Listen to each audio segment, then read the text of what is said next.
welcome to Enterprise News Headlines. I am Angela Akpan.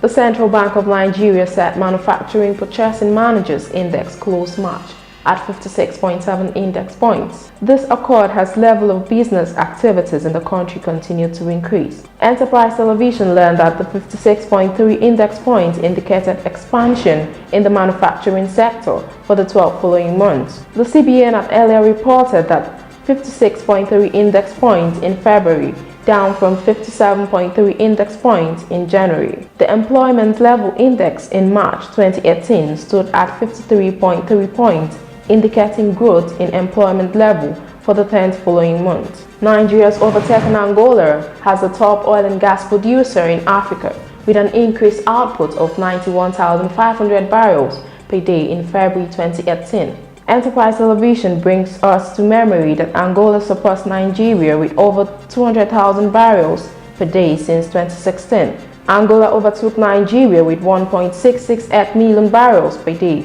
in the third quarter of 2017. Production mainly decreased in Venezuela, United Arab Emirates and Iraq due to higher production in Nigeria and Angola.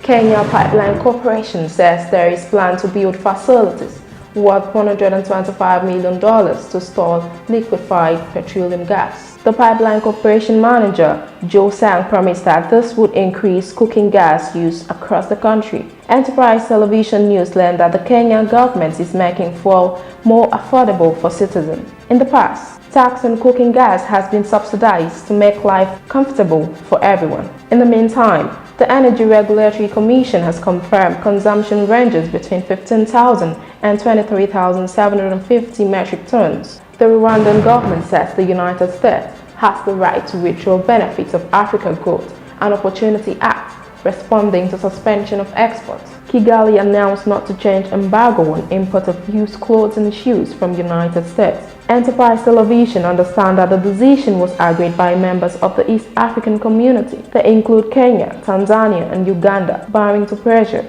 The AGO Air Trade Program provides sub-Saharan countries duty-free access to the United States on condition they may meet certain laws. The law was established in the United States in the year 2000 and came to effect in 2015 until 2025. Virgin has promised to retaliate after the United States published a list of about 1,300 Chinese products it plans to hit with a 25% tariff.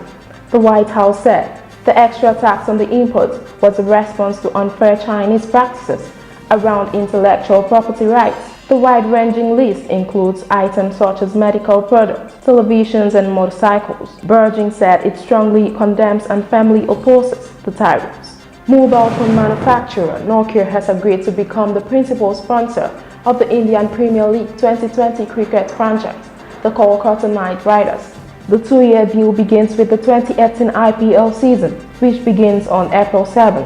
Nokia's branding will feature on the front of the Knight Riders shirt as part of the deal. Enterprise Television learned that Nokia has a pre-existing relationship with the Knight Riders, having sponsored the team from 2008 to 2014.